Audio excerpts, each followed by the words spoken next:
Hunter Biden has pleaded not guilty to 2 tax crimes after a deal he negotiated with federal prosecutors fell apart in a Delaware courthouse yesterday. This curveball came as the judge presiding over the case expressed concern over the plea deal.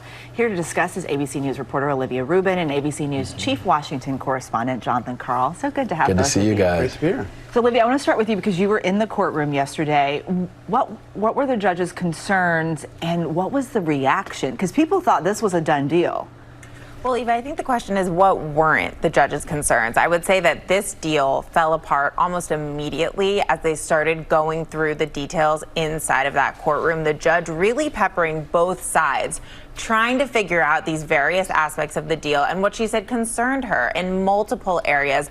Ultimately, they weren't able to get there, but it really set off this sort of panic inside of the courtroom. It was sort of a live negotiation that was going on as both the Department of Justice and Hunter's team were trying to convince the judge to let this get through. Here you could see at times they were a bit desperate, coming together, huddling inside of the courtroom, going back to the judge. Hunter himself pacing around the room at times. So you could really feel that they were trying to get this through there, but unable to. And Jonathan, Hunter's day in court really exposed new tensions between the prosecution and defense attorneys. Where do they stand right now?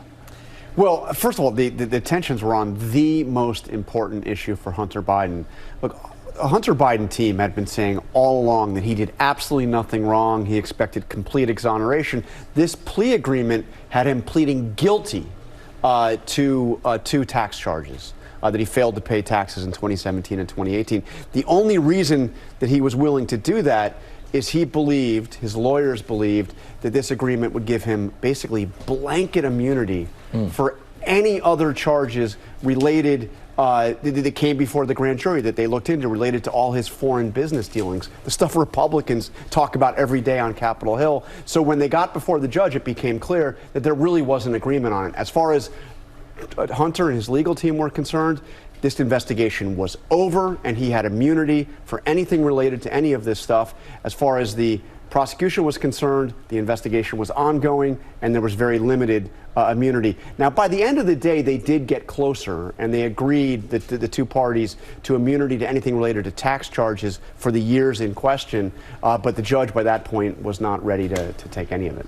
All right. Olivia, I'm curious what this means for this charge and for other charges. I mean, there's a lot of details that have now come out as all of this has come to light.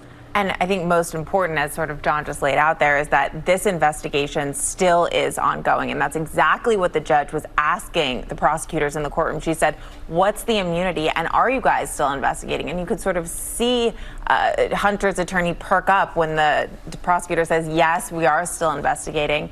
And the judge is pushing, saying, well, what are you guys looking at? So it's not clear exactly what Hunter is still subject to right now. We know, as John said, the tax charges are off the table. Some of the drug charges are off the table. But beyond that, still very much an active investigation into the president's son here, including potential foreign registration charges. But exactly what he's looking at here, not clear yet. And he went into this thinking he was going to put it all behind him. I mean, you have to look at this from the Hunter Biden perspective. 5 years they've been investigating him. 5 years. All the stuff you've been hearing about, his work for the Ukrainian energy company, his work for the Chinese energy conglomerate, the money that he got from Romanian interest. He thought that this was all going to be put beside him when this was done, and instead that blew up. He knew that Republicans would still be doing it politically, but he believed that as a legal matter, he was going to be bulletproof. And Jonathan, the judge presided over this case is a Trump appointee. What more do we know about her? Well, first of all, it's technically correct. She was appointed. She was nominated by Donald Trump, but she's not a Trump judge. The way the district court judges are appointed in this country is home state senators have great sway. And Delaware has 2 Democratic senators. 2 Democratic senators, by the way, that are very close to Joe Biden. They signed off on the nomination of this judge, and she was confirmed by the Senate unanimously, not a single vote against her. So, I wouldn't look at her as a partisan Trump judge. I think that she was identifying very real concerns and not necessarily from any kind of a partisan light. All right, ABC News Chief Washington correspondent Jonathan Karl and ABC News reporter Olivia Rubin. Thanks to the both of you. We appreciate it. Thanks, guys.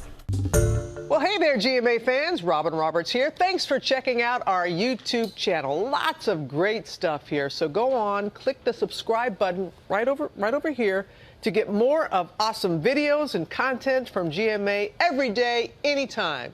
We thank you for watching, and we'll see you in the morning on GMA.